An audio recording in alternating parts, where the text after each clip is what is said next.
Good evening sir. Sir, brain में TB कैसे होता है और उसका क्या इलाज है?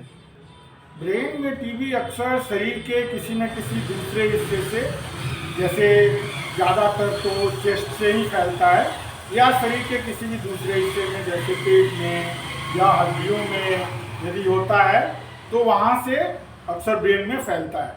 उसके लिए पहले तो टीबी की जो मेडिसिन हैं वही देते हैं, उसके अलावे कुछ और मेडिसिन देते हैं।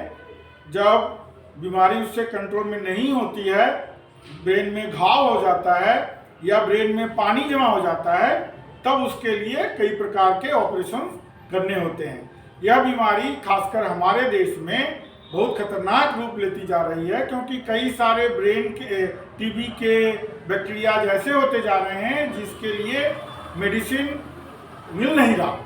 कई टीबी के बैक्टीरिया ऐसे रहते हैं जिस पर किसी भी मेडिसिन का असर नहीं होता है, जिसके कारण लोगों को जान का खतरा हो जाता है, या ब्रेन में इतना ज़्यादा असर हो जाता है कि लोग बेहोश हो जाते हैं और उनमें इम्प्रूवमेंट के चांसेस नहीं रह जाते हैं। तो ऐसी स्थिति होने से पहले उसका इलाज होना चाहिए।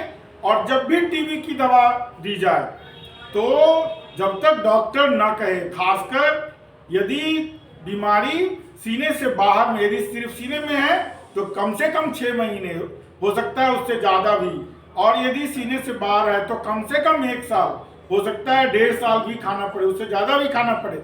जब तक डॉक्टर ना कहे तब तक टीबी की दवा बंद नहीं करनी चाहिए। Thank you.